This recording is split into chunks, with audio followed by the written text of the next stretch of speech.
Vous avez déjà tous vu ces bougies d'anniversaire, vous savez, ces bougies magiques qui ne s'éteignent pas. Vous avez beau souffler, elles ne s'éteignent pas, ou plutôt elles s'éteignent, mais elles se rallument presque instantanément. Eh bien moi, c'est toujours à ces bougies que je pense quand j'entends Jésus nous dire dans cette parole de l'Évangile d'aujourd'hui, « Vous êtes la lumière du monde ». Et il faut lire correctement cette parole, l'entendre de manière juste. Nous, trop souvent, nous entendons « Chrétiens, si vous voulez être de vrais chrétiens, vous devez devenir la lumière du monde ». Mais ce n'est pas ce que Jésus dit. Il dit « Vous êtes la lumière du monde ». C'est-à-dire que ce n'est pas une invitation, ce n'est pas un souhait, ni même un ordre, c'est un constat. Pourquoi est-ce si important de bien comprendre cette parole? Tout simplement parce que dans cette parole, Jésus explique ce que le baptême réalise en nous. Au jour de notre baptême, la lumière de la foi a été allumée dans nos cœurs. Et c'est parce que nous sommes porteurs de cette lumière de la foi que Jésus peut dire « Vous êtes la lumière du monde ». Dans quelques instants, je développerai les conséquences missionnaires de cette affirmation de Jésus. Mais j'aimerais rester encore un moment sur la puissance de cette déclaration. En revenant à ma comparaison avec les bougies magiques d'anniversaire, nous comprenons que cette lumière de la foi, allumée dans nos cœurs à notre baptême, rien ni personne ne pourra jamais éteindre cette lumière. Et pourquoi est-ce que j'en suis aussi sûr? Tout simplement parce que saint Paul l'affirme dans la lettre aux Romains. Il dit « Les dons de Dieu sont sans repentance ». C'est-à-dire que ce que Dieu a donné, il ne le reprend jamais. La lumière de la foi qu'il a allumée dans nos cœurs à notre baptême, elle brûlera donc toujours. Quelle bonne nouvelle! Bonne nouvelle qui concerne particulièrement tous ceux que nous aimons et qui se sont peut-être éloignés de la foi. Nous pourrions parfois désespérer en pensant que leur négligence ou les épreuves de la vie ont fini par éteindre la lumière de la foi dans leur cœur. Et peut-être que cette parole nous concerne à nous aussi. Peut-être que parmi nous, certains sont un peu plus éloignés de la foi. Eh bien, nous devons nous le redire. Rien ni personne ne pourra jamais éteindre la lumière de la foi dans leur cœur. Elle pourra toujours se rallumer à un moment ou à un autre, comme les bougies d'anniversaire magiques, qui finissent toujours par se rallumer. Le nombre de confirmations demandées après un long temps de désert à l'âge adulte ou pour les étudiants l'atteste vraiment. La lumière de la foi se réveille. Et elle ne fait pas que se réveiller, elle est en train de s'éveiller aussi dans le cœur de nombreuses personnes qui demandent le baptême à l'âge adulte. Ne désespérons donc jamais. Si la lumière de la foi nous paraît éteinte chez tel ou tel, rappelons-nous cette parole de Jésus qui nous dit que c'est impossible qu'elle soit définitivement éteinte. Oui, Elle peut sembler éteinte, recouverte par beaucoup de cendres, de la médiocrité par exemple, mais il suffira qu'à un moment donné, le cœur s'ouvre, ou même seulement s'entr'ouvre, pour que le vent de l'esprit vienne faire repartir cette lumière de la foi.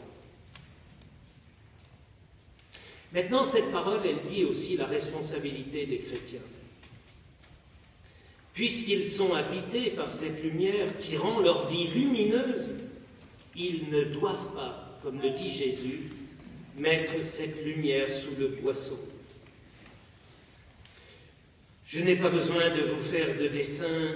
Notre monde semble à certains moments comme étouffé par tellement de zones de ténèbres, et ténèbres qui nous paraissent s'épaissir de plus en plus. Pour ne parler que de deux événements les plus noirs de cette semaine, un collégien poignarde sa professeure, et puis les plus hauts dirigeants de tant de pays sont éclaboussés par cette sordide affaire de pédocriminalité organisée à coups de millions. Ténèbres. Face à ces ténèbres qui nous inquiètent, Jésus nous supplie. Ne rêvez pas de constituer des réserves de chrétiens dans lesquelles on filtrerait les entrées pour être sûr de se retrouver uniquement entre gens bien ou qui se prétendent comme tels. Cette parole de Jésus, finalement, celui qui aura su en déployer toutes les exigences, toutes les harmonies de la manière la plus percutante, c'est saint François d'Assise, qui dira justement dans sa célèbre prière « Là où il y a la haine, que je mette l'amour. Là où il y a l'offense, que je mette le pardon. Là où il y a la discorde, que je mette l'union. Là où il y a l'erreur, que je mette la vérité. Là où il y a le doute, que je mette la foi. Là où il y a le désespoir, que je mette l'espérance. Là où il y a les ténèbres, que je mette la lumière. Et là où il y a la tristesse, que je mette la joie. » La parole de Jésus sur laquelle j'insiste depuis le début de cette homélie, elle est citée par saint François d'Assise, mais il a voulu aussi la décliner à d'autres situations négatives pour que nous comprenions bien l'importance et je dirais même l'urgence d'oser vivre en chrétien dans ce monde qui ne l'est plus. Seulement, vous l'aurez compris, pour cela, encore faut-il que notre foi soit solide. Parce que oser affronter les ténèbres, ça peut vite devenir oppressant si la lumière de la foi qui nous habite est trop fragile, parce que mal entretenue. Notre rayonnement sera minimum et nous n'aiderons pas franchement la lumière à l'emporter sur les ténèbres. Nous n'offrirons pas au monde ce qu'il est en droit d'attendre de chrétiens authentiques. Tous les lieux et situations difficiles qu'évoque saint François peuvent vraiment mettre notre foi à rude épreuve si nous ne prenons pas bien soin de la fortifier. Et c'est pour cela que nous venons à la messe au moins chaque semaine, le dimanche. Mais venir à la messe ne suffira pas. Il nous faudra encore vivre accrochés au Seigneur pour ne pas être anéantis par les premières contrariétés que nous vivrons. Dans le prophète Isaïe, par la lecture que nous avons lue, un autre passage, Dieu nous met en garde, il dit « Si vous ne tenez pas à moi, vous ne tiendrez pas. » Et la prière ne suffira encore pas. Comment deviendrons-nous capables de rendre compte de notre foi auprès de tous ceux qui nous interrogent, qui nous critiquent, qui parfois cherchent à nous déstabiliser si nous ne nous formons pas sérieusement. C'est pas en ayant arrêté le café en CM2 qu'on pourra répondre à des questions que nous posent des personnes avec qui on fait des études scientifiques, par exemple. Alors aujourd'hui, avec Internet, nous avons tellement de moyens simples et accessibles qui sont mis à notre disposition. Ici, au sanctuaire, on essaye de prendre notre part avec toutes les vidéos postées par le sanctuaire sur les réseaux sociaux. Et bientôt, on va commencer le carême et il y aura toute une série, un carême pour booster notre foi. Je l'ai déjà dit à plusieurs reprises, mais si les 2,5 milliards de chrétiens prenaient vraiment au sérieux la foi, osaient laisser transparaître la lumière qui les habite et entretenaient cette lumière pour qu'elle brille de plus en plus, je peux vous l'assurer, les ténèbres passeraient un sale quart d'heure.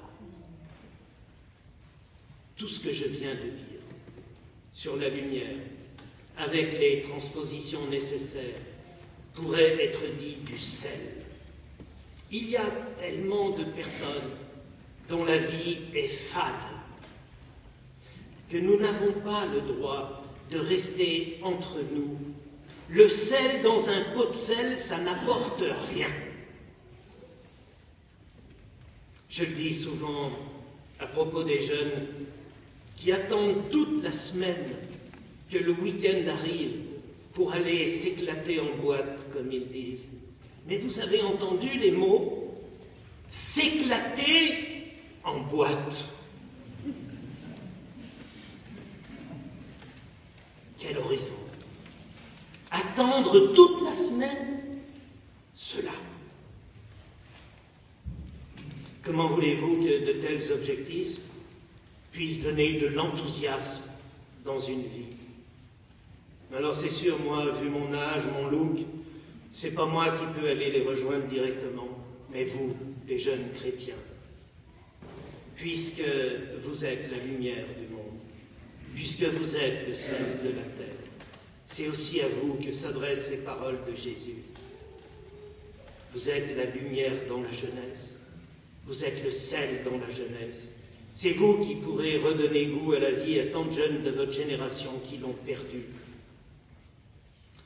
Vous l'aurez compris, la situation difficile que nous vivons ne doit pas nous faire peur, mais au contraire booster notre désir d'apporter au monde la lumière que nous avons reçue, booster notre désir de redonner à la vie sa vraie saveur.